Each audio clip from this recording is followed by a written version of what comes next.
Bonsoir. Vous êtes producteur, fondateur, on s'en souvient, du festival Le Temps Presse, qui devient Festival Cinema for Change.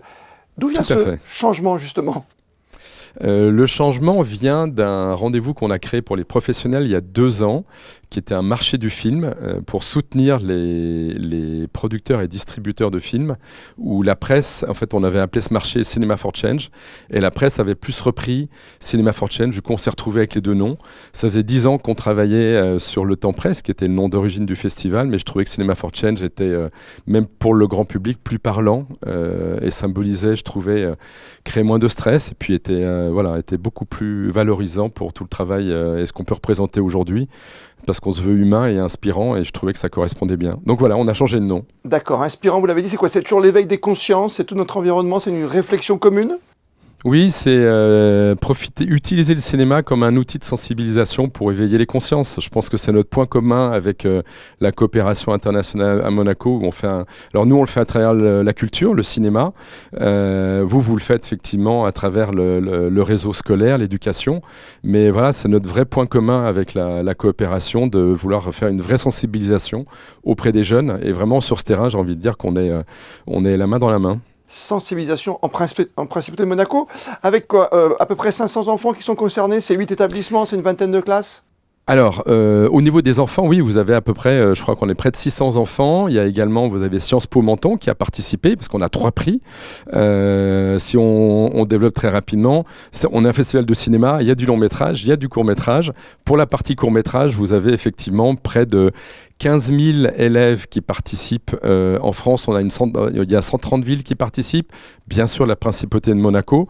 Et puis grâce effectivement à la direction de la coopération internationale, vous nous avez ouvert 6 pays en Afrique francophone, ce qui nous permet effectivement, l'addition de tout ça fait près de 15 000 élèves qui participent et qui sont les jurys c'est un vrai jury. Ils regardent des courts-métrages, ils votent, et puis après on a ce qu'on appelle le rendez-vous citoyen, où on discute avec les élèves, et ça rend ces moments passionnants. Cette année, on a des sujets sur l'inégalité, sur l'égalité femmes-hommes, on a des sujets autour du plastique, on a également un sujet sur la paix et la justice.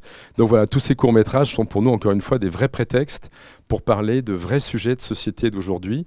Et je dois dire que les discussions qu'on a montrent à quel point des enfants, parce que là on a des enfants entre 8 et 12 ans, on va dire 8 et 11 ans, montrent à quel point ils ont une connaissance de ces sujets déjà à cet âge. C'est impressionnant de voir tout le travail, parce que nous on récupère ça d'une certaine manière quand on vient discuter avec eux, mais ça montre tout le travail qui est fait en amont par les familles, par tout le travail de l'éducation dans leur école. Et le show de Monaco s'imposait dans cette grande tournée depuis le mois d'octobre jusqu'au printemps.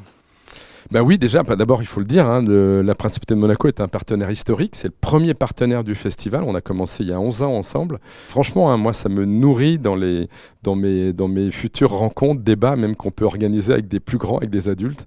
Tout ce qu'ils nous disent nous nourrit, c'est vraiment un vrai terrain pour me nourrir et me préparer à ces discussions. Juste un dernier mot quand même sur, la grande catégorie phare et reine, c'est-à-dire le long métrage. Est-ce qu'il y a des films que l'on va voir ensuite sur nos écrans, ou qu'on a déjà vus d'ailleurs ? Ce que je peux vous dire, ce qu'on a vraiment développé, parce que pour nous c'est des rendez-vous de cinéma avec des débats, on a sélectionné des films qui sont déjà sortis, que le public connaît, qui vont pouvoir venir découvrir au festival.